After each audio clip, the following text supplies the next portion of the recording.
2,000 years ago, a Roman statesman could sit in a quiet stone room, light a candle, and carefully order his thoughts on parchment. Today, that kind of stillness feels nearly extinct. We wake up and immediately begin scrolling through a relentless 24-hour news cycle. Our pockets vibrate with notifications, demands, and algorithmic outrage designed to hijack our attention. The psychological toll is specific. We are exhausting ourselves trying to impose order on a web of information that is complex and often chaotic. The tension between our urge to manage this flood and our actual lack of influence over it is where modern anxiety finds its home. Long before the internet, Roman philosophers developed a tool for mental survival that they called the Dichotomy of Control. Their diagnosis was straightforward.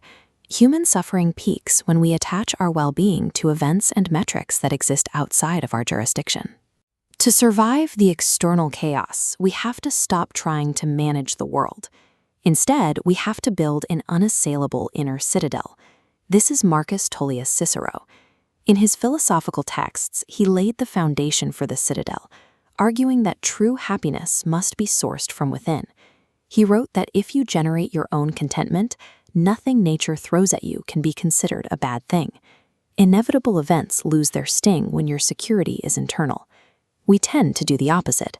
We farm out our self-worth to the internet, waiting for audience approval and external validation to tell us if we are succeeding.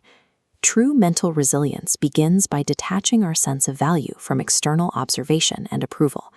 Once you have that foundation, you look outward. Today, we treat human connection like a transaction. We build networks to boost our status or leverage someone else's influence. In his treatise on friendship, Cicero tears this utilitarian approach apart.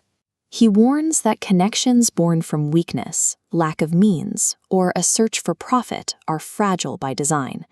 Instead, he argues that genuine bonds only form when a person is already fortified by virtue and self-dependence. You can only connect with someone when you do not need anything from them.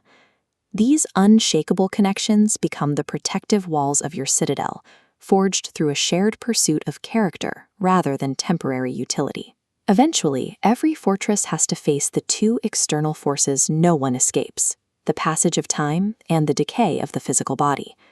In his essay on old age, Cicero points out that rebelling against the natural course of life is as futile as mythological giants trying to wage war against the gods.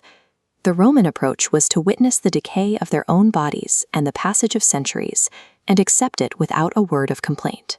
When you stop wasting energy fighting the clock, you can channel all that effort into sharpening an active, resilient intellect.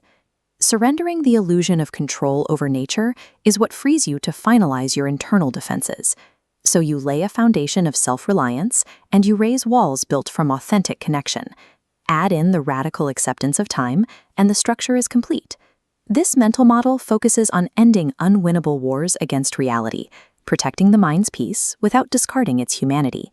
You will never tame the news cycle, hack the algorithm, or pause time. You only govern how you respond. The storm outside is going to keep raging, but all that digital noise and chaos loses its power the moment it hits a fortified mind. Let go of the need to control the external world and just listen to the quiet you've built inside.